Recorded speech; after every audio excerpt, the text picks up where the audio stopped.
கிறிஸ்துவுக்குள் அன்பிற்கும் பாசத்திற்கும் உரிய சகோதர சகோதரிகளே, வாலிப கண்மணிகளே, தகப்பனை போன்றவர்களே, தாயை போன்றவர்களே, பிள்ளைகளே, செல்வங்களே, வாலிப கண்மணிகளே, உங்கள் யாவருக்கும் நம்முடைய ஆண்டவராய் இயேசு கிறிஸ்துவின் வெளியேறப்பட்ட நாமத்தினாலே வாழ்த்துக்கள் தெரிவிப்பதிலே மிகுந்த மகிழ்ச்சி அடைகிறோம். தூத்துக்குடி பிரைன் நகர் பகுதியிலே கூடி வருகிற கிறிஸ்துவின் சபையார் சார்பாக பிதாவாகிய தேவனுடைய அன்பும் ஆண்டவராய் இயேசு கிறிஸ்துவனுடைய கிருபையும் பரிசுத்த ஆவியானவருடைய சந்தோஷமும் உங்கள் எல்லாருடைய வாழ்க்கையிலும் பெருகும்படியாக உங்களுக்கு வாழ்த்துக்கள் தெரிவிப்பதிலே மிகுந்த மகிழ்ச்சி அடைகிறேன். இந்த நாளிலே கிறிஸ்துவின் உபதேசம் என்கிற இந்த நிகழ்ச்சியிலே நாம் முதலாவது பார்க்க இருக்கிற செய்தியானது, நம்முடைய ஆண்டவராய் இயேசு கிறிஸ்து ஞானஸ்நானம் பெற்ற உடனே பிசாசினால் சோதிக்கப்படும்படியாக வனாந்தரத்திற்கு கொண்டு போகப்பட்டார். அந்த சோதனைகளெல்லாம் முடிந்த பிறகு மலை பிரசங்கத்திலே ஆண்டவராய் இயேசு கிறிஸ்து பேசிய முதலாவது வசனம் மத்தேயு எழுதின சுவிசேஷம் 5வது அதிகாரம் 3வது வசனத்திலே, ஆவியில் எளிமையுள்ளவர்கள் பாக்கியவான்கள், பரலோக ராஜ்யம் அவர்களுடையது என்று சொன்னார். பிரியமானவர்களே, ஆவியில் எளிமையானவர்கள் என்றால் பொருளாதாரத்திலே ஏழ்மையானவர்களை பற்றி ஆண்டவர் இங்கே பேசவில்லை. லூக்கா 6ஆம் அதிகாரத்திலே 20வது வசனத்திலே நம்முடைய ஆண்டவராய் இயேசு கிறிஸ்து சொல்லும் பொழுது, தரித்திரராகிய நீங்கள் பாக்கியவான்கள் என்று சொல்லுகிறார். அப்படியானால் இந்த பூமியிலே தரித்திரராய் இருக்கிற எல்லாரும் பரலோகத்துக்கு வந்து விடுவார்களா என்று சொன்னால் அதனுடைய அர்த்தம் அப்படி அல்ல. சத்தியத்தை வாஞ்சிக்கிறவர்கள் உலகத்தில் எவ்வளவு செல்வம் இருந்தாலும் தேவனுக்கு முன்பாக நான் ஒன்றுமில்லை, ஒரு தரித்திரனை போல் இருக்கிறேன் என்று சொல்லுகிற அந்த சிந்தையைத்தான் அங்கே லூக்கா 6:20 நம்முடைய ஆண்டவராய் இயேசு கிறிஸ்து சொல்வதை நாம் பார்க்கிறோம். பிறகு நாம் எந்த ஆவியிலே எளிமையாய் இருப்பது? நீதிமொழிகளுக்கு எழுதின சாலமோன் எழுதிய நீதிமொழிகள் புஸ்தகம் 20வது அதிகாரம் 27வது வசனத்திலே நாம் இப்படியாக வாசிக்கிறோம், மனுஷனுடைய ஆவி கர்த்தர் தந்த தீபமாய் இருக்கிறது, அது உள்ளத்தில் உள்ளவைகளை எல்லாம் ஆராய்ந்து பார். மனுஷனுடைய ஆவி, மனுஷனுக்கு தேவன் ஆவியை கொடுத்திருக்கிறார். ஆதியாகமம் 2வது அதிகாரம் 7வது வசனத்திலே நாம் பார்க்கிறோம், தேவனாகிய கர்த்தர் பூமியின் மண்ணினாலே மனுஷனை உண்டாக்கின பொழுது ஜீவ சுவாசத்தை அவன் நாசியிலே ஊதினார் என்று நாம் பார்க்கிறோம். அப்பொழுது அவன் ஜீவ ஆத்துமாவானான். பிரியமான சகோதரர்களே, சகோதரிகளே, அன்பிற்குரியவர்களே, பாசத்துக்குரியவர்களே, நம்முடைய நாட்களிலே நமக்கு ஒரு ஆத்துமா இருக்கிறது, உள்ளான மனிதன் ஒருவன் இருக்கிறான் என்கிற சிந்தையே இல்லாமல் உலகத்திலே வாழ்கிறவர்கள் அநேகர் இருப்பதை நாம் பார்க்கிறோம். அது ஒரு தேவனுடைய பார்வையிலே மிகுந்த வருத்தம் அளிக்கக்கூடிய ஒரு விஷயம். தேவன் மனிதனை படைத்ததற்கு ஒரு நோக்கம் இருக்கிறது. அந்த நோக்கம் என்னவென்று நாம் பார்க்கிறோம் என்று சொன்னால் மல்கியா 2:15 பார்க்கிறோம். அவர் ஒருவனை அல்லவா படைத்தார், ஆவி அவரிடத்தில் பரிபூரணமாய் இருந்ததே, பின்ன ஏன் ஒருவனை மாத்திரம் படைத்தார்? தேவன் சொன்னார், மிருகங்கள் உண்டாகட்டும் சொன்னார். பல ஆயிரக்கணக்கான மிருகங்கள், காட்டு மிருகங்கள், நாட்டு மிருகங்கள் எல்லாம் உண்டாயிற்று. சமுத்திரத்தின் மச்சங்கள் உண்டாக கடவுதுன்னு சொன்னார். சமுத்திரத்திலே எண்ணிறந்த மச்சங்கள், எண்ணிறந்த ஜீவராசிகள். ஒருவேளை தேவன் மனிதர்கள் உண்டாக கடவர்கள் என்று சொல்லியிருந்தால் நிறைய மனிதர்கள் உண்டாயிருப்பார்கள்.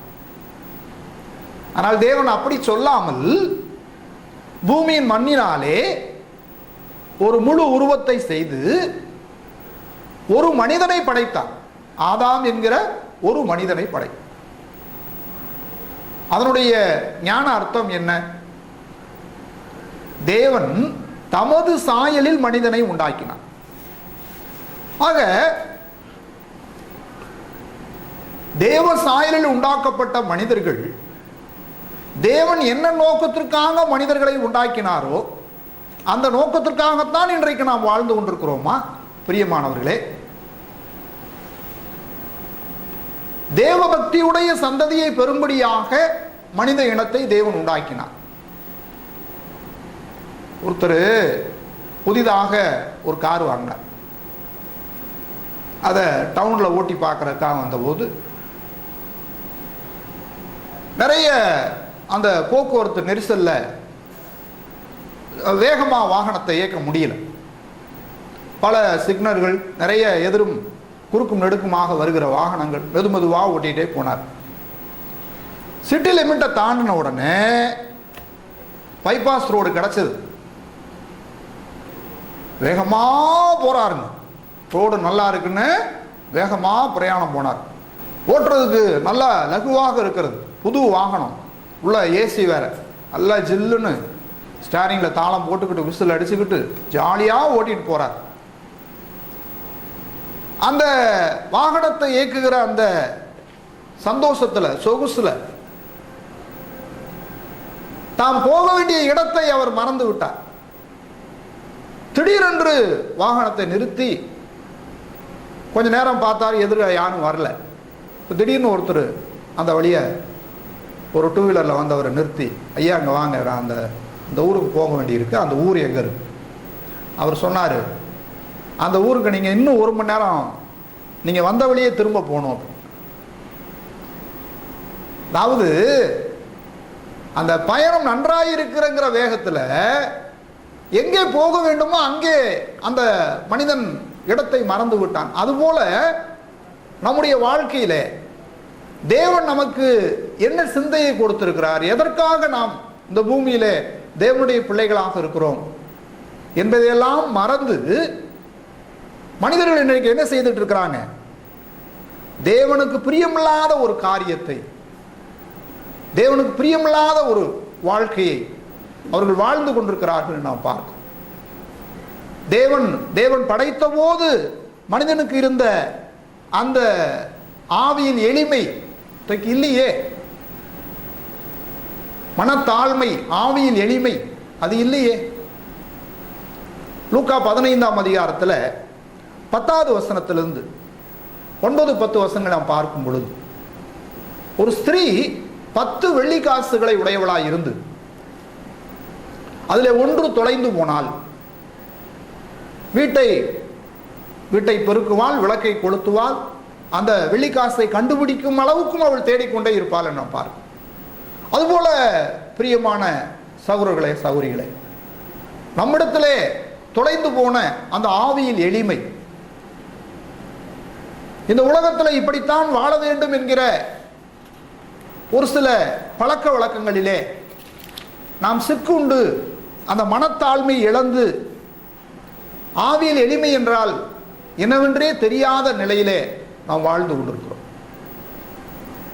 சங்கீதம் 51வது சங்கீதம் 17வது வசனத்தில் நாம் ஒரு கருத்தை பார்க்க இருக்கிறோம். 51வது சங்கீதம் 17வது வசனம், தேவனுக்கு ஏற்கும் பலிகள் நொறுங்குண்ட ஆவிதான், தேவனே நொறுங்குண்டதும் நறுங்குண்டதுமான இருதயத்தினீர் புறக்கணியீர். தேவனுக்கு என்ன வேணுங்க? 100 கிலோ தங்கம் வேணுமா? அதாவது 1000 கிலோ வெள்ளி வேணுமா? எல்லாம் அவர் படைத்தது. நாம கொடுத்து தேவனை என்ன செய்ய முடியாதுங்க. இன்றைக்கு நாம் அனுபவிக்கிற ஒரு சிறு காரியம் முதற்கொண்டு பெரிய காரியம் வரைக்கும் எல்லாமே தேவன் கொடுத்தது. அப்ப தேவன் நம்மிடத்துல என்ன எதிர்பார்க்கிறார்? உள்ளம் உடைந்து தேவனுக்கு முன்பாக என்னை தாழ்த்த வேண்டும் என்று அவர் எதிர்பார்க்கிறார். அந்த மனத்தாழ்மை, எளிமையான ஆவியை தேவன் நம்மிடத்தில் எதிர்பார்க்கிறார். பிரியமானவர்களே, சங்கீதம் 34 18வது வசனத்தை நாம் வாசிப்போம். நொறுங்குண்ட இருதயம் உள்ளவர்களுக்கு கர்த்தர் சமீபமாய் இருந்து நறுங்குண்ட ஆவியுள்ளவர்களை ரட்சிக்கிறார். நொறுங்குண்ட இருதயம், உள்ளம் உடைந்து போய் தேவனுக்கு முன்பாக நான் ஒன்றும் இல்லையே, தேவனுடைய சத்தியத்தில் இப்படி சொல்லி இருக்கிறாரே, என்னுடைய வாழ்வின் நிலை இப்படி இருக்கிறதே என்று அந்த உள்ளம் உடைந்து, அதைத்தான், அந்த ஆவியைத்தான் தேவன் நம்மிடத்தில் எதிர்பார்க்கிறார். அதுதான் நமக்கு வேண்டும் என்று சொல்லுகிறார். ஆவியில் எளிமை உள்ளவர்கள் பாக்கியவான்கள். அப்போஸ்தலர் நடவடிக்கைகள் 13ஆம் அதிகாரத்தில் தாவீதை குறித்து தேவன் ஒரு சாட்சி கொடுக்கிறார்.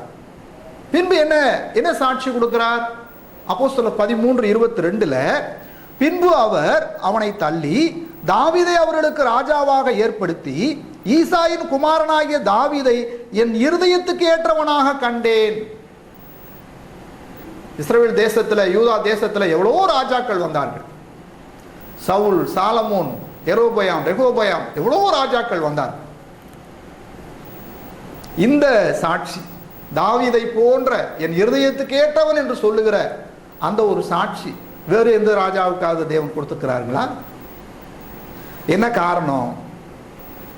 2 சாமுவேல் 11ஆம் அதிகாரத்தில் தாவீது ஒரு தவறு செஞ்சிட்டார். உரியாவின் மனைவியாகிய பட்சேபாளை தன் இச்சைக்காக அதிகாரத்தை துஷ்பிரயோகம் செய்து தன் இச்சைக்காக பயன்படுத்திட்டார். அதை 2 சாமுவேல் 12ஆம் அதிகாரத்தில் நாத்தான்வேல்ங்கிற ஒரு தீர்க்கதரிசி என்ன பண்றாரு? ஒரு உதாரணத்தை சொல்லி விளக்குகிறார். ஒரு மனுஷனிடத்துல திரளான ஆடு மாடுகள் இருந்தது. இன்னொரு ஏழை குடியானவனிடத்துல ஒரு ஆட்டுக்குட்டி இருந்தது. அந்த ஒரு ஆட்டுக்குட்டி அவன் மடியிலே படுத்துக்கொள்ளும், அவன் சாப்பிடுகிற ஆகாரத்தை சாப்பிடும், அவன் வாயின் அப்பத்தை சாப்பிட்டு ஒரு செல்லப்பிள்ளையை போல் இருந்தது. இந்த திரளான ஆடு மாடுகள் வைத்திருந்தவர் தன்னிடத்திலே ஒரு விருந்தாளி வந்தவுடனே அந்த ஏழை குடியானுடைய ஆட்டுக்குட்டியை பிடித்து கறி சமைத்து போட்டு விட்டான்.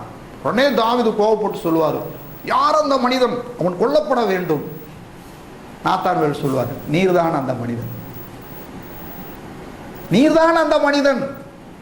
எவ்வளவு ஒரு தைரியமான தீர்க்கதரிசி பார்த்தீங்களா? தவறு செய்கிறவர் ராஜாவாக இருந்தாலுமே அவர் சுட்டி காட்டினார். 13வது வசனத்தில் பாருங்க, 2 சாமுவேல் 13வது வசனத்தில் அந்த ஆவியில் எளிமை என்றால் என்னன்னு பார்க்கிறோம்.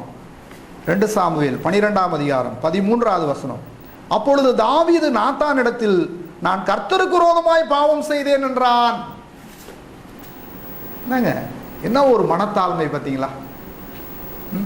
தேவனுக்கு முன்பாக தன்னுடைய தவறு உணர்த்தப்படும் போது,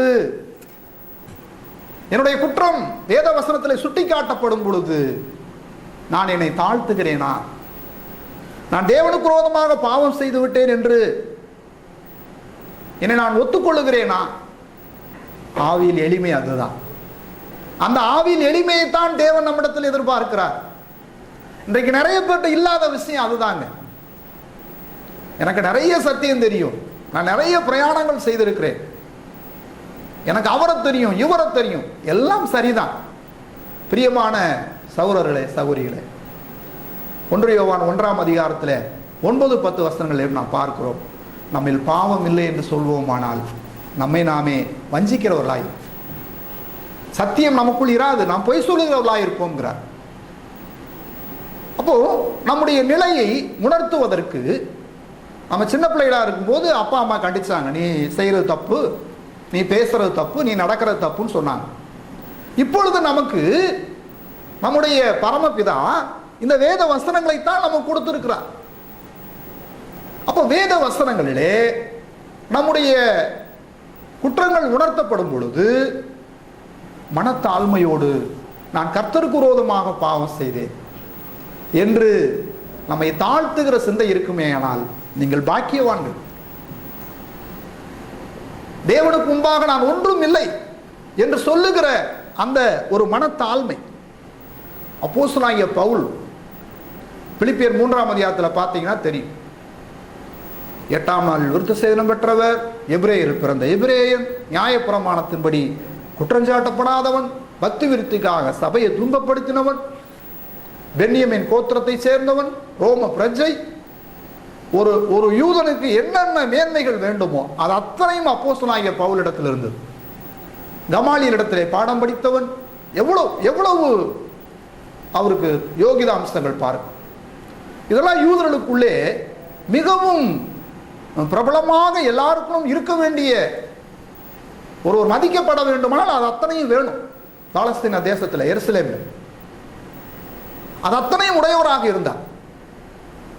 கூடுதலாக இவர் என்ன செஞ்சாரு, கிறிஸ்தவர்கள் என்கிற ஒரு புதிதான மார்க்கம் உண்டாயிருக்கிறார்கள், இவங்க நியாயப்பிரமாணத்துக்கு எதிரானவங்க, இவங்களை பூரா நான் அழிக்க போறேன் அப்படின்னு முதல் நூற்றாண்டு சபைக்கு ஒரு மிகப்பெரிய சவால் யாருன்னா அப்போஸ்தலனாகிய பவுல் தான். ஸ்தேவான் கல்லெறியப்படும் பொழுது சாட்சிக்காரர்கள் தங்கள் வஸ்திரங்களை கலட்டி சவுல் என்கிற வாலிபனுடைய பாதத்தில் வைத்தார்கள். அநேக புருஷர்களையும் ஸ்திரீகளையும் பிடித்து இழுத்து கொண்டு வந்து சிறையிலே போடுவதற்கு சவுல் காரணமாயிருந்தான். ஒரு கட்டத்தில் தமஸ்குங்கிற ஊருக்கு போறார். அங்க தமஸ்கு பட்டணத்தில் போய் அங்க இருக்கிற சீசர்களை பிடித்து சிறையிலே போடுவதற்கு அவர் அங்கே போகும்போது ஆண்டவர் அவரை சந்திக்கிறார். அவர் போன பொழுது ஒரு பெரிய ஒரு வெளிச்சம் அவரை எதிர்கொண்டது. சவுலே, நீ என்னை துன்பப்படுத்தி கொண்டிருக்கிறாய். ஆண்டவரே, நீ யார்? நீ துன்பப்படுத்துகிற இயேசு நான் தான். நீ எங்க உதைச்சிட்டு இருக்க தெரியுமா? முள்ளில் உதைக்கிறது உனக்கு கடினமாம். அப்போ சவுல் என்ன செய்யல, தன்னுடைய பழைய பிரஸ்தாபங்கள்லாம் சொல்லவே இல்லை. உடனே அவர் என்ன கேட்டார்னா, அப்போஸ்தலர் 9ஆம் அதிகாரத்தில் 9வது அதிகாரம் 6வது வசனத்தில் அவன் நடுங்கி திகைத்து, ஆண்டவரே, நான் என்ன செய்ய சித்தமாயிருக்கிறீர்? என்ன ஒரு மனத்தாழ்மை பார்த்தீங்களா? ஆவியில் எளிமை. தன்னோடு பேசுகிறவர் யார் என்று அவன் புரிந்து கொண்டதற்காக அவன் புரிந்து கொண்டு தன்னை தாழ்த்தினார். பார்த்தீங்களா? அதான் ஆவியில் எளிமை. ஏசாயா 66ல், ஏசாயாவின் புஸ்தகம் 66ஆம் அதிகாரம் பழைய ஏற்பாட்டில் 872வது பக்கம். உங்களுடைய பேனா, நோட்டு அதெல்லாம் நீங்கள் பக்கத்தில் வச்சுக்கிட்டீங்கன்னா அந்த வசனங்கள்லாம் நீங்கள் குறிப்பெடுத்துக் கொள்ளலாம். ஏசாயா 66ல் 2வது வசனம், என்னுடைய கரம் இவைகளையெல்லாம் சிருஷ்டித்ததினால் இவைகளெல்லாம் உண்டாயின என்று கர்த்தர் சொல்லுகிறார். ஆனாலும் சிறுமைப்பட்டு ஆவியில் நொறுங்குண்டு என் வசனத்துக்கு நடுங்குகிறவனையே நோக்கி பார்ப்பேன். தாவீது தன்னுடைய குற்றம் உணர்த்தப்பட்ட போது, ஐயோ, நான் மனிதனுக்கு விரோதமாக அல்ல, தேவனுக்கு விரோதமாக பாவம் செய்தேன். தன்னுடைய குற்றத்தை உணர்ந்தார் இல்லைங்களா? நாத்தான் சொன்னதை அது ஒரு மனிதனுடைய வார்த்தையாக அவர் கேட்கல. தேவன் தம்முடைய ஊழியக்காரரை கொண்டு உணர்த்துகிறார். அது தேவன் கொடுக்கிற எச்சரிப்பு என்று உணர்ந்து கொண்டார். அதனாலதான் தாவீது 51வது சங்கீதம் முழுவதும் தன் உள்ளத்தை உடைத்தார், கண்ணீர் விட்டார். 51வது சங்கீதம் முழுவதும் தாவீதினுடைய கண்ணீர் தான். அப்போஸ்தலர் 9ஆம் அதிகாரத்தில் சீசர்களை துன்பப்படுத்துவதற்காக போன பவுல் அங்கே 3 நாள் புசியாமலும் குடியாமலும் அழுது கொண்டு இருந்தான் என்று நினைப்பார். சவுளுடைய உள்ளம் உடைஞ்சிருக்கும் இல்லைங்களா? ஆவியில் எளிமை உள்ளவர்கள், வசனத்துக்கு நடுங்குகிறவர்களை நான் நோக்கி பார்க்கிறேன் என்று சொல்லுகிறார். அந்த தாவீதின் சந்ததியில தான் இயேசு கிறிஸ்து வந்தார். நீங்க மத்தேயு 1ஆம் அதிகாரம் 1வது வசனத்தை வாசித்து பார்த்தீங்கன்னா தெரியும். ஆபிரகாமின் குமாரனும் தாவீதின் குமாரனுமாகிய இயேசு கிறிஸ்துவின் வம்ச வரலாறு. எவர்கள் மனத்தாழ்மை உள்ளவர்களோ, எவர்கள் ஆவியில் எளிமை உள்ளவர்களோ அவர்களை தேவன் எடுத்து பயன்படுத்துவார். அப்போஸ்தலனாகிய பவுல் தான் இயேசு கிறிஸ்துவோடு கூட இருந்த அப்போஸ்தலர்களை விட அதிகமான நிருபங்களை எழுதினவர் அப்போஸ்தலனாகிய பவுல். பிரியமான சகோதரர்களே, சகோதரிகளே, நம்முடைய வாழ்க்கையிலே தேவன் நம்மிடத்தில் எதிர்பார்த்த சுபாவங்கள், எவ்வளவோ சுபாவங்களை நாம் இழந்து விட்டோம். வாழ்க்கை ஓட்டத்தில் ஓடுகிறேன் என்கிற அந்த ஓட்டத்தில் அந்த ஆவியில் எளிமையை எனக்கு யாரும் புத்தி சொல்லக்கூடாது, என்னை யாரும் கண்டிக்க கூடாது, நான் செய்யறது எல்லாமே சரிதான் என்கிற இந்த எண்ணம் நீதிமொழிகள் 16:5 நாம் பார்க்கிறோம். மனமேட்டிமை உள்ளவன் எவனும் கர்த்தருக்கு அருவருப்பான், கையோடு கை கோர்த்தாலும் அவன் தண்டனைக்கு தப்ப முடியாது. எனக்கு யாரும் சொல்லக்கூடாது, நான் எல்லாம் தெரிஞ்சிட்டேன். அப்போஸ்தலனாகிய பவுல் நினைச்சார், நான் 100% நினைச்சார், நான் 100 மார்க் வாங்கிட்டேன் நினைச்சார். ஆண்டவர் சொன்னாரு, அந்த 100க்கு முன்னால் இருக்கிற 1 எடுத்துரு, நீ வெறும் 0ன்னு சொன்னார். பிரியமான சகோதர சகோதரிகளே, பிரியமானவர்களே, தகப்பனை போன்ற தாயை போன்ற வயதை உடையவர்களே, வாலிப கண்மணிகளே, ஒரு 1க்கு முன்னால நம்ம எத்தனை சைபர்கள் போட்டாலும் அதனுடைய மதிப்பு கூடிக்கொண்டே போகும். அந்த 1 இல்லை என்று சொன்னால் நீங்க 1000 சைபர் போட்டாலும் அதுக்கு மதிப்பே கிடையாது. அதுபோல நம்முடைய வாழ்க்கையில தேவனும் கிறிஸ்துவும் பரிசுத்த ஆவியானவரும் இல்லாத ஒரு வாழ்க்கை, ஆவியில் எளிமை இல்லாத ஒரு வாழ்க்கையில நாம் எவ்வளவு சிறப்பாக வாழ்ந்தாலும் அது நன்மையை தராது. பிரியமானவர்களே, ஆக ஆவியில் எளிமை உள்ளவர்கள் பாக்கியவான்கள். இந்த நாளிலே இந்த செய்தியின் மூலமாக நான் வசனத்துக்கு நடுங்க வேண்டும் என்கிற சிந்தை நாம் பெற்றுக்கொள்வோம். வசனங்கள் எல்லாம் தேவனால் கொடுக்கப்பட்டது, அந்த வசனத்துக்கு நான் நடுங்க வேண்டும்.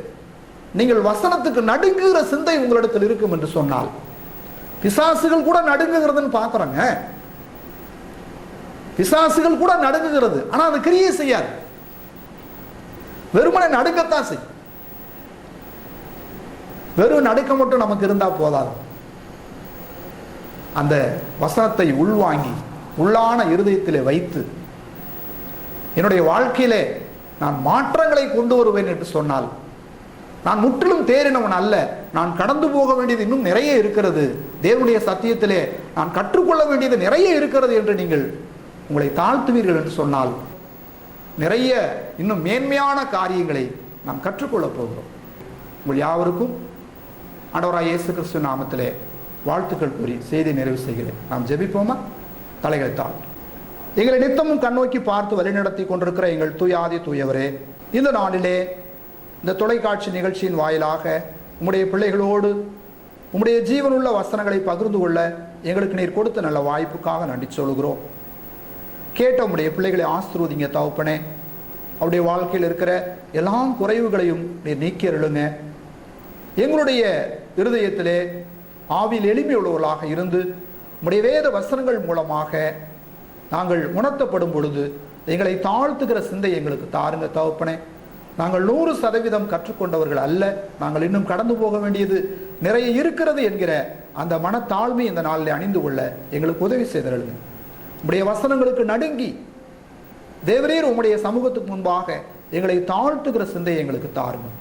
இயேசு கிறிஸ்துவின் விலையேற பெற்ற நாமத்திலே இந்த ஜெபத்தை ஏறெடுக்கிறோம் ஜீவனுள்ள நல்ல பிதாவே, ஆமென்.